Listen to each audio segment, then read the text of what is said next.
There are over 900 towers in Dubai, and every single one of them has been built in the last 40 years. Before that, Dubai looked like this. Then in 1979, this. A 39-story building in the middle of the Arabian desert.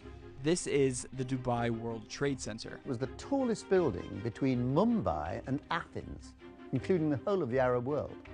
So that made an impact. That's Guy Gilmar, the Trade Center's first employee, general manager and director. The Trade Center stood alone in the desert, and people were extremely puzzled why a high-rise building would be put up in open land. I think it's probably a world first.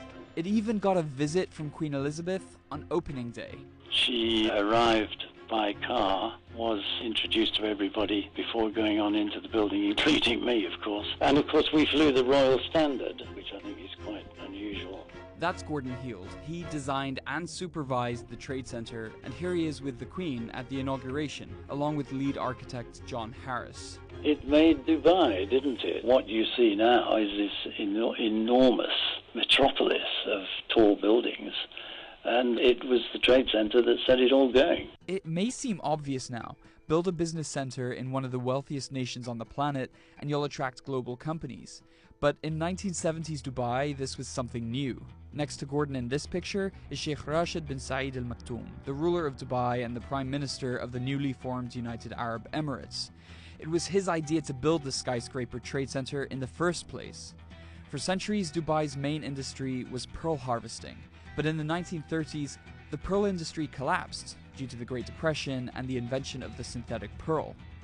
But a few decades later, Dubai had another largely untapped resource waiting to flow into the market.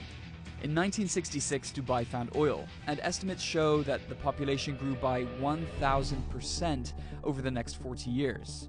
By 1991, black gold accounted for around 50% of Dubai's GDP, creating a rich environment for new business.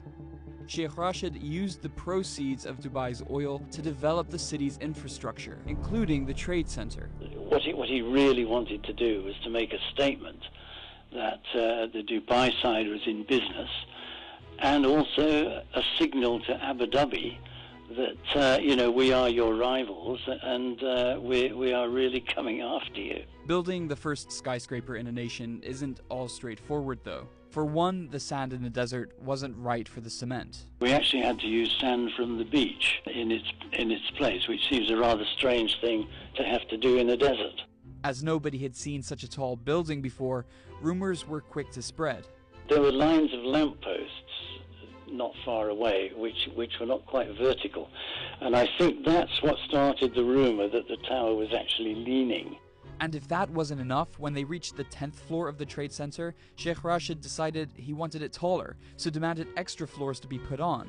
Originally, it was designed with 33, then they increased it to 39. Today, the 1.3 million square foot tower is home to 500 events a year, attracting 3 million people from 160 countries. If you'd asked me in 1979, Guy, will Dubai become a tourism center?